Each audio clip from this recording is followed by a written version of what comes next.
Number 8, offensive technique. As your opponent comes to slash you, you're moving to the inside again, but you're not moving inside on a forward angle, you're moving on a reverse diagonal.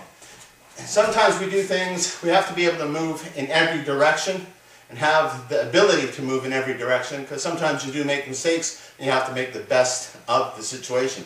So as he's come to get me, I'm moving outside, intercepting with this hand, passing this by, avoiding the possibility of it slashing me, coming to this position where my blade is against the tendons of his bicep and tricep, as I also have him in a wrist lock. In this position, as I take his own blade across his neck, I'm going to slice out his tendons and then stab him in the kidneys again. Again, as your opponent comes to stab you, moving out to the side, avoiding his blade, coming into this position. While your blade is in front of the crease of his elbow, you're taking his own blade across his neck, slicing his tendons, and then sticking him into his abdomen.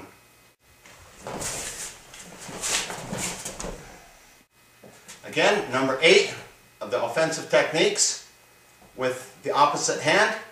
As your opponent comes to stab you, you're moving to the inside, collecting his wrist, going with that energy, redirecting it past the possibility. At that point, as soon as it goes past you, you intercept his wrist.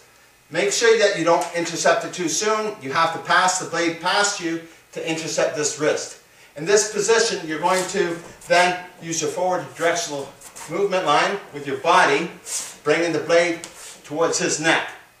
His own blade is then going to come across his neck as you slice his tendons, and then again pointing it into his abdomen or kidneys.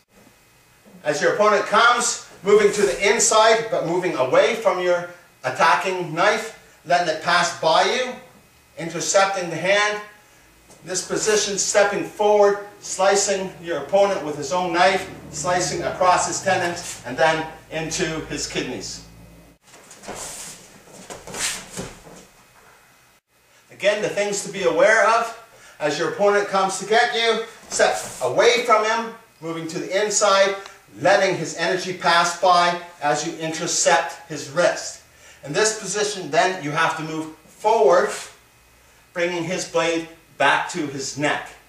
As I go to slice across his neck and slice out his tendons of his arms, I still want to hit him in the kidneys. But I'm not going to reach like this to do it. I'm going to make my whole body move in to do it. And as I make my whole body come in, I'm also being in a position where I can take out his knee with my own knee, controlling his center of gravity.